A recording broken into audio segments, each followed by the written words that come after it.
आज ऐतिहासिक भारत जोड़ो यात्रा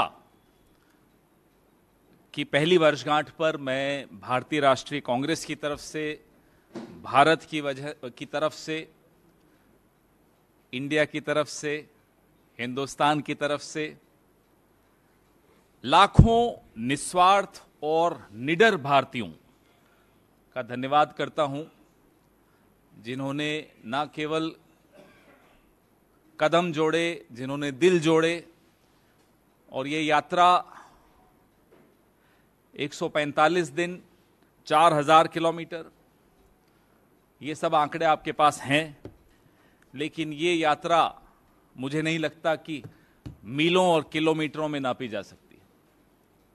ये यात्रा सैकड़ों भाषाएं, लाखों आहें, करोड़ों उम्मीदें, इन सब के रास्ते से होती हुई भारत के दिल में समा गई। ऐसे भारत को जोड़ा गया, ऐसे दिलों को जोड़ा गया। हमारे प्रेरणा स्रोत श्री राहुल गांधी के लिए ये यात्रा अभी समाप्त नहीं हुई है, भारत के लिए यात्रा अभी समाप्त नहीं हुई है, ये यात्रा अभी चल रही है। कभी लद्दाख में ये यात्रा दिखाई देती है, कभी मणिपुर में ये यात्रा दिखाई देती है, कभी आजादपुर मंडी में मजदूरों के साथ बैठकर ये यात्रा का आनंद लिया जाता है, कभी मोटर मैकेनिक्स के साथ इस यात्रा के नए नए पहलू दिखाई देते हैं। तो ये यात्रा एक अपनी निरंतरता के लिए भी जानी जाएगी। और कुछ दिनों पहले सुनाई दिया कि विदेशों की कुछ यूनिवर्सिटीज में इस पर पीएचडी तक करने की सोचा जा रहा है कि आखिर कैसे यह यात्रा संभव हुई, क्या इसके मायने थे, क्या इसका उद्देश्य था, और किस तरह का आत्मविश्वास उन लोगों में रहा होगा, उस व्यक्ति में रहा होगा जिसने जिद रखी कि नहीं, मैं पूरा 4000 किलोमीटर चलूंगा और भारत को जोड़ूंगा, जुड़ते हुए देखूंगा।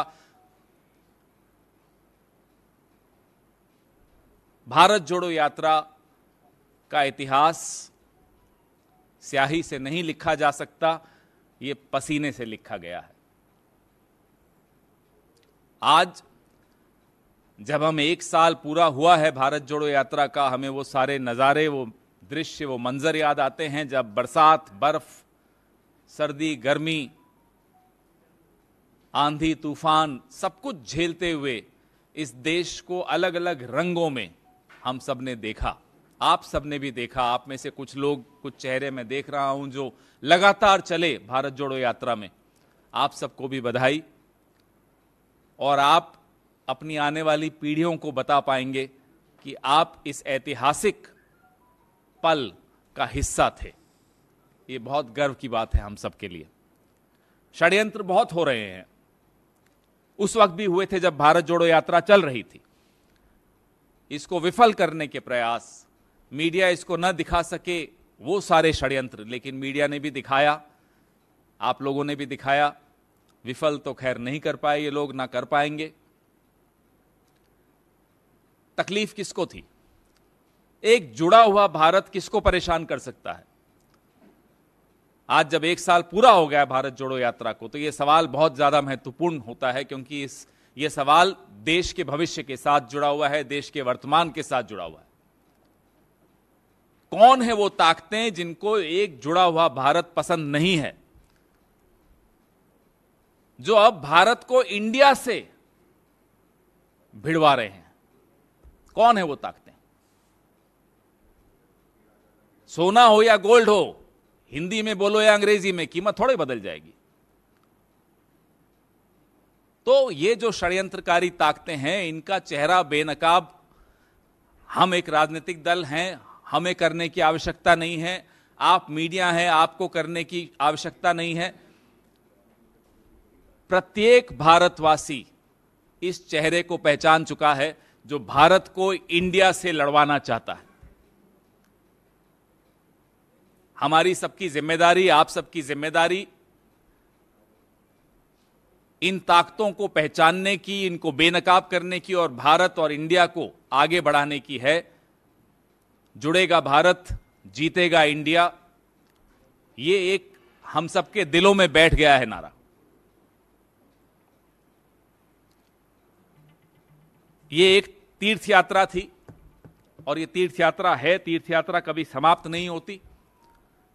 तीर्थ यात्रा हर यात्रा का प्रारंभ होती है, शुरुआत होती है, वो खत्म कभी नहीं होती।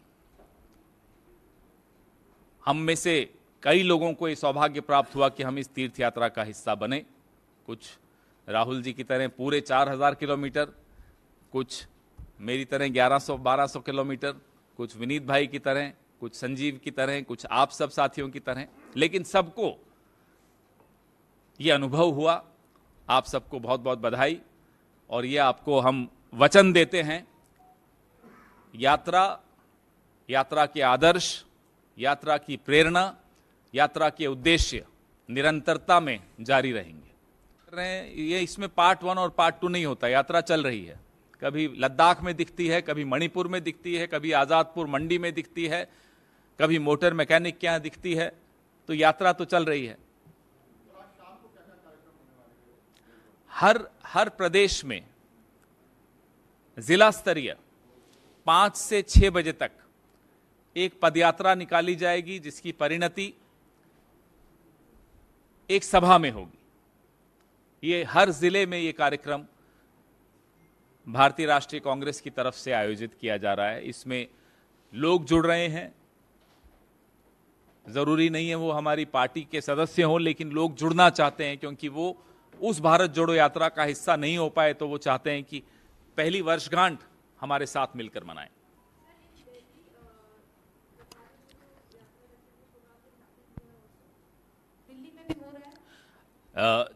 All the restrictions that are in place, respecting those restrictions, whatever is possible, is being done in Delhi also. इस तरह की हल्की बातें, हल्की टिप्पणियां न हिंदू धर्म इसको स्वीकार करेगा, न भारतवासी इसको स्वीकार करेंगे, न संविधान को मानने वाले लोग इसको स्वीकार करेंगे। पवन जी, एक मामला कानपुर का है। एक छेड़छाड़ की शिकार बालिका थी, जब थाने में शिकायत की, आरोपी को पकड़कर थाने लाया गया। आरोपी के सामने उस पीड़ित बालिका के कपड़े उतराकर उसकी जांच करने के नाम कपड़े उतराए गए। उसकी उसी अवस्था में फोटो खींची गई। कांग्रेस में क्या कहना चाहिए? उत्तर प्रदेश की कानून व्यवस्था के बारे में निरंतर आप भी सवाल पूछते रहे हैं और हम भी मुद्दे उठाते रहे हैं, सवाल उठाते रहे हैं। कानून व्यवस्था उत्तर प्रदेश की भयावह है। राजनीतिक प्राथमिकताएं सरकार की क्या हैं ये हमें नहीं मालूम, लेकिन जो सड़क पर दिखता है, जो गांव देहात में दिखता है, जो शहरों में दिखता है, उससे ये समझ में आता है कि कानून व्यवस्था ध्वस्त हो चुकी है।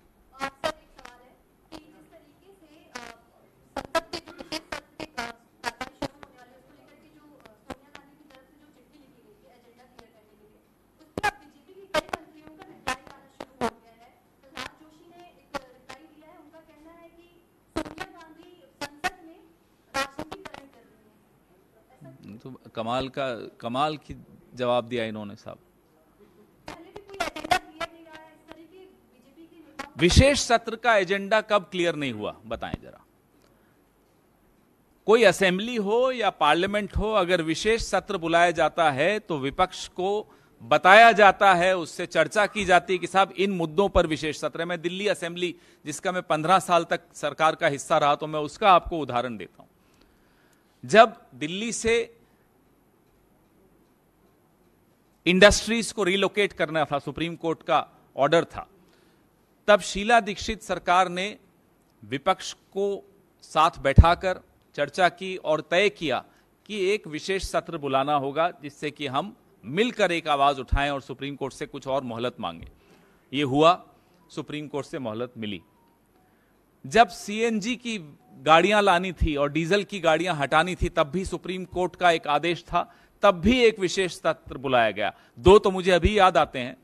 शायद कानून व्यवस्था को लेकर भी एक विशेष सत्र दिल्ली असेंबली में बुलाया था। हर बार जब विशेष सत्र बुलाया जाता है, विपक्ष के साथ एजेंडा साझा किया जाता है।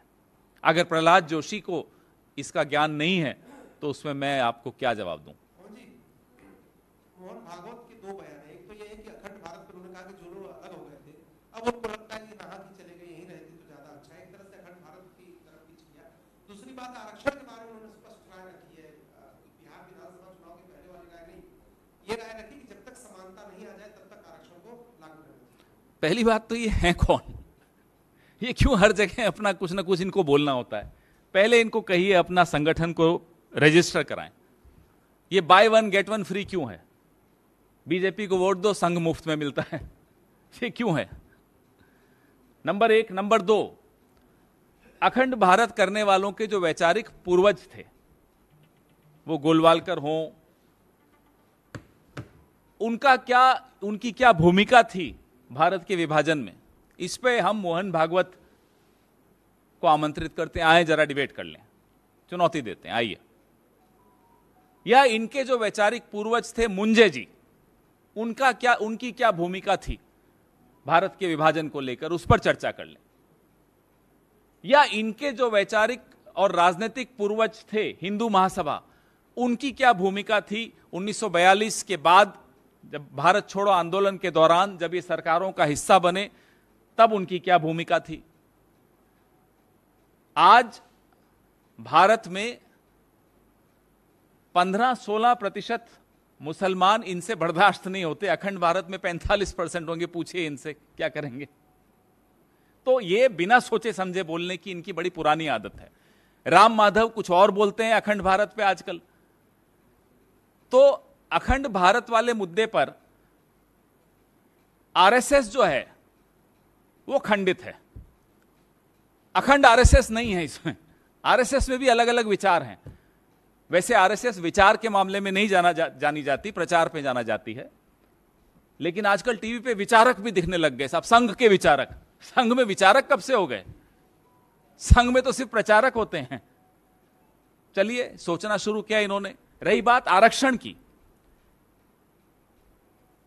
जो पहला प्रहार संविधान पे इन्होंने रखने की कोशिश की, मारने की कोशिश की, पिछले हफ्ते इंडिया, भारत, ये सारी जो बातें शुरू की इसी हफ्ते, ये प्रहार संविधान की आर्किटेक्चर पर है। ये प्रहार आरक्षण पर है, सीधा सीधा प्रहार आरक्षण पर है। ये बात इन्हें समझ में आई कि पूरा देश समझ रहा है ये क्या कर रहे हैं। ये आपको और मुझे बताना नहीं पड़ेगा कि ये भारत और इंडिया का विवाद क्यों पैदा किया गया, क्यों आर्टिकल्स लिखवाए जा रहे हैं कि संविधान को रीराइट करना चाहिए, संविधान का बेसिक स्ट्रक्चर को भी, उस पर भी सवालिया निशान क्यों उठाए जा रहे हैं सरकार के जो इंटेलेक्चुअल्स हैं, सरकारी इंटेलेक्चुअल्स द्वारा। यह प्रहार बाबा साहब अंबेडकर द्वारा लिखित संविधान की आत्मा पर है, जिस आत्मा में आरक्षण का बहुत स्पष्ट स्थान है। जब यह बात इन्हें चुनौती देकर बताई गई तो मजबूरन इन्हें आज ये सफाई देनी पड़ी। लेकिन इनके दिमाग में ये षड्यंत्र जारी है और ये आज से नहीं चल रहा है। ये षड्यंत्र संविधान जब लिखा जा रहा था, ये षड्यंत्र तब से जारी है। प्रोग्राम में बीजेपी के बारे में कुछ जिक्र किया तो उन्होंने एक शब्द का प्रयोग किया जिसमें उन्होंने कहा कि बीजेपी जो है वो नीच पार्टी है, इस तरह का। तो बीजेपी एलिगेशन लगा रही है आपकी पार्टी पे और सीएम पे कि आपकी जो सीएम है उन्होंने प्रधानमंत्री का अपमान किया। बड़े बड़े प्रधानमंत्री, ऐसा छुई मुई प्रधानमंत्री साहब कि उनकी पार्टी को कोई कुछ कह दे तो अपमान हो गया। ये इतना डेलिकेट क्यों है हमारे प्रधानमंत्री? क्या बात हो गई? क्यों परेशान हो जाते हैं? इनसे पहले भी जो आते थे ऐसे ही वोट लेकर जीत कर आते थे और जब वोट नहीं मिलते थे हार जाते थे। लेकिन कोई ऐसा छुई मुई नहीं था कि साहब अरे मेरा अपमान हो गया, मेरा अपमान हो गया। प्रधानमंत्री को कहिए कि थोड़ा मजबूत बने।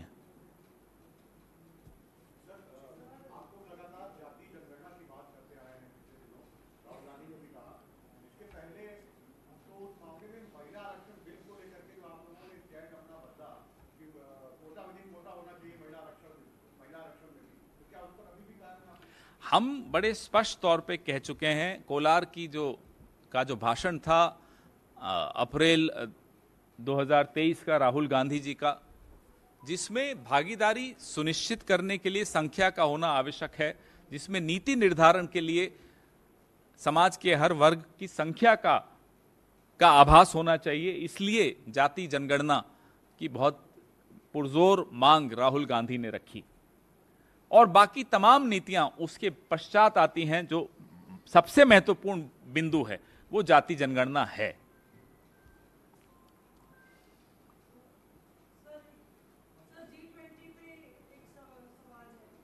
बोलिए ना, पूछिए ना।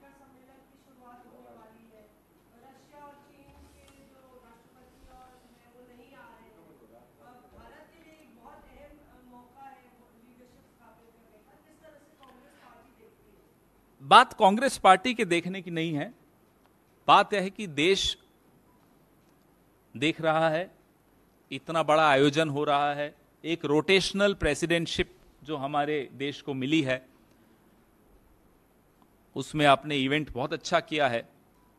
लेकिन दो महत्वपूर्ण देश राष्ट्राध्यक्ष इसमें नहीं आ रहे हों तो सवाल उठेंगे और जवाब की उम्मीद भी होगी।